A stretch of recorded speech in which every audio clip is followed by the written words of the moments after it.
اس کے بارے میں حضرت سلمان فارسی رضی اللہ تعالیٰ عنہ نے یہ بیان کیا کہ حضور نے ہمیں یہ خطبہ ارشاد فرمایا شعبان کے آخری دن، فقال، اور فرمایا یا ایھا الناس، اے لوگو، قد اظلکم شہر عظیم، تم پر ایک عظمتوں والا مہینہ سایہ فگن ہو گیا ہے۔ ظل کہتے ہیں سائے کو، اظلکم تم پر سایہ فگن ہو گیا ہے، ایک بہت عظمتوں والا مہینہ۔ اب دیکھیں یہ وہی ہے بات جو انگریزی کے محاورے میں ہے کہ coming events cast their shadows before, آنے والے واقعات کا ایک سایہ سا پہلے سے پڑ جاتا ہے۔ تو ابھی مہینہ شروع نہیں ہوا رمضان مبارک کا، لیکن وہ آیا چاہتا ہے، تو گویا کہ اس کا ایک سایہ پہلے آ گیا ہے، جس کو حضور فرما رہے ہیں کہ تم پر سایہ کر لیا ہے ایک ایسے مہینے میں کہ جو بہت عظمتوں والا ہے۔ شہر مبارک، وہ مہینہ بہت برکتوں والا ہے۔ شہر فیہ لیلۃ خیر من الف شہر، یہ وہ مہینہ ہے کہ جس میں ایک رات وہ بھی ہے کہ جو 1000 مہینوں سے افضل ہے۔ اور یہ ظاہر بات ہے قرآن مجید کی صورت ہے مکمل، انا انزلناہ فی لیلۃ القدر وما ادراک ما لیلۃ القدر لیلۃ القدر خیر من الف شہر، اس کی طرف اشارہ ہے۔ اب اس کے بعد جو جملہ ہے جعل اللہ صیامہ فریضۃ، اللہ نے اس مہینے کا روزہ رکھنا فرض قرار دے دیا ہے۔ وہ قیام لیلہ، ایک تو قیام اللیل کے لفظ پر غور کیجیے، اور اس کی راتوں کے دوران کھڑے رہنے کو تطوعاً آزاد مرضی پر چھوڑ دیا ہے۔ کتب علیکم الصیام کما کتب علی الذین من قبلکم لعلکم تتقون، تاکہ تمہارے اندر تقوی پیدا ہو جائے۔ اب یہ ہے حکمت صوم کی پہلی آیت۔ تقوی کسے کہتے ہیں؟ بچنا۔ کس چیز سے بچنا؟ اللہ نے جو چیزیں حرام کی ان سے بچنا، اللہ کے احکام کو توڑنے سے بچنا۔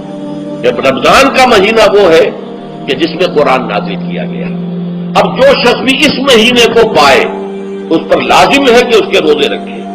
ہاں، من کان مریضا او علی سفر، جو شخص ہو مریض، بیمار ہو یا سفر پر ہو، فعدۃ من ایام اخر، تو وہ تعداد پوری کر لے دوسرے دنوں میں۔ یرید اللہ بکم اليسر ولا یرید بکم العسر، اللہ تمہارے ساتھ آسانی چاہتا ہے، سختی نہیں چاہتا۔ اچھا، روزے کا اس سے تعلق کیا ہے یہ سمجھ لیجیے۔ دیکھیے، ہمارے گناہوں کا سب سے بڑا سبب ہمارے نفسانی تقاضے ہیں۔ ہم ایک حیوان بھی ہیں، اور حیوان سے بڑھ کر بھی کچھ ہے، وہ میں بعد میں عرض کروں گا، لیکن حیوان تو ہے۔ جیسے ہر حیوان کو کچھ خوراک کی ضرورت ہے، ہمیں بھی ضرورت ہے۔ ہر حیوان کو بقائے نسل کا معاملہ جنسی ہے، وہ ہمارا بھی ہے۔ ہر حیوان کو کوئی نہ کوئی سر چھپانے کی جگہ چاہیے، کوئی گھونسلہ ہو، کوئی کھو ہو، کوئی بل ہو، کچھ بھی ہو، اس کو چاہیے آخر۔ اسی طریقے سے ہمارے سارے تقاضے ہیں۔ حیوانات کو بھی آرام چاہیے، ہمیں بھی آرام چاہیے۔ یہ حیوانی تقاضے جو ہیں، جن کو ہم کہیں گے اینیمل انسٹنکٹس، ہمارے وجود کے اندر ہیں یہ، اور ان کا تقاضا ہمارے اندر سے ابھرتا ہے۔ یہ جو کیفیت انسان کی ہے، اس کے لیے ایک مشق جو ہے وہ روزہ فراہم کرتا ہے۔ روزے کے آپ نے 12، 13، 14 گھنٹے کا بھی روزہ ہوتا ہے، بعض جگہوں پر 16، 17 گھنٹے کا روزہ ہوتا ہے۔ اس عرصے میں آپ اپنے نفس کو حلال چیزوں سے بھی روکے رکھتے ہیں۔ اس منہ گھوڑے کو، منہ زور گھوڑے کو جو ہے آپ اس کی لگام کس کر رکھتے ہیں، یہ حلال بھی نہیں کھانے دے رہے۔ یہ پابندیاں نفس کے اوپر لگانا، یہ ایک مشق ہے، یہ ایک ریاضت ہے۔ اس ریاضت کا حاصل یہ ہونا چاہیے کہ انسان بقیہ 11 مہینوں میں اپنے آپ کو حرام سے تو بچائے نا۔ یہاں وہ حلال سے رکا ہوا ہے اللہ کے حکم سے، کہ حلال چیز بھی نہیں کھا رہا، دن بھر نہیں پی رہا، دن بھر نہیں اپنی کوئی شہوت پوری کر رہا، دن بھر حلال ذرائع سے بھی، تو اس سے اس کے اندر یہ ایک، اس کو ہم کہیں گے سیلف کنٹرول پیدا ہو جائے، اپنے نفس کو قابو میں کر لے۔ یہ گویا کہ اس کا سب سے پہلا، اس روزے کی ریاضت، روزے کی مشق کے حوالے سے یہ اس کی حکمت ہوئی کہ اس سے کے ذریعے سے انسان میں سیلف کنٹرول پیدا ہونا، ضبط نفس۔ شہر رمضان الذی انزل فیہ القرآن ھدی للناس وبینات من الھدی والفرقان، یہ قرآن کیا ہے، کیا بنا کر نازل کیا گیا؟ یہ حال ہے یہ لوگوں کے لیے، پوری نوع انسانی کے لیے ہدایت ہے، اور یہ ہدایت بینات کی شکل میں آئی، واضح تعلیمات جن میں کوئی شک و شبے کی گنجائش نہیں، از خود روشن۔ بینہ اسے کہتے ہیں وہ شے جو از خود روشن ہو، جس کو ہم کہتے ہیں کہ آفتاب آمد، دلیل آفتاب۔ جب سورج طلوع ہو گیا تو اپنے وجود پر وہ خود دلیل ہے، اسے کسی اور دلیل سے ثابت کرنے کی ضرورت نہیں ہے، از خود واضح۔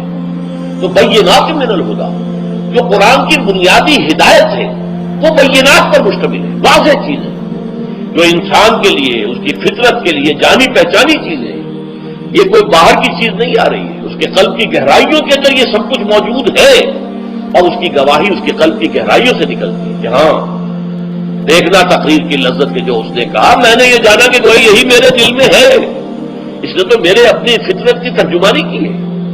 والفرقان، بینات من الہدیٰ والفرقان، یہ بینات کا اطلاق فرقان پر بھی ہو رہا ہے، حق و باطل کے اندر فرق کر دینے والی شے۔ بین صورت میں یہ حق ہے، یہ باطل ہے، یہ جائز ہے، یہ ناجائز ہے، یہ غلط ہے، یہ صحیح ہے۔ یہ ہے قرآن مجید کی عظمت کا بیان۔ ان رسول اللہ صلی اللہ علیہ وسلم قال، کہ اللہ کے رسول صلی اللہ علیہ وسلم نے فرمایا، الصیام والقرآن یشفعان للعبد، روزہ اور قرآن بندے کے حق میں شفاعت کریں گے۔ یقول الصیام، روزہ یہ عرض کرے گا اللہ کی جناب میں، اے رب پروردگار، انی منعتہ الطعام والشہوات بالنہار، میں نے تیرے اس بندے کو دن کے دوران کھانے پینے سے اور اپنی شہوت کا تقاضا پورا کرنے سے روکے رکھا، یہ میری وجہ سے روکا رہا، تو میری شفاعت اس کے حق میں قبول فرما، فشفعنی فیہ، میری شفاعت اس کے حق میں قبول فرما۔ ویقول القرآن، قرآن کیا کہے گا، منعہ النوم باللیل، میں نے اسے رات کے وقت سونے سے، نیند سے روکے رکھا، فشفعنی فیہ، تو اس کے حق میں میری شفاعت قبول فرما۔ حضور فرماتے فیشفعان، ان دونوں کی شفاعت قبول کی جائے گی۔ یہ ہے قیام اللیل، کہا یہ میرے لیے، الا الصوم فانہ لی، یہ میرے لیے، وانا اجزی بہ یا اجزا بہ، میں خود ہی اس کا بدلہ دوں گا یا خود ہی اس کی جزا ہوں، خود ہی اس کی جزا ہوں۔ اللہ کہ اس بندے کا تعلق میرے ساتھ ایسا قائم ہو جائے گا کہ گویا کہ اسے میں مل گیا، اور میرا یہ مل جانا ہی در حقیقت انسانیت کی معراج ہے۔ اور دعا کے بارے میں جان لیجیے کہ حضور نے فرمایا، الدعاء مخ العبادت، دعا جو ہے عبادت کا اصل جوہر ہے، لب لباب ہے، اور یہ بھی کہا دعا هو العبادہ، دعا ہی اصل عبادت ہے، دعا ہی اصل عبادت ہے، دعا جو ہے وہ روح ہے اس کی۔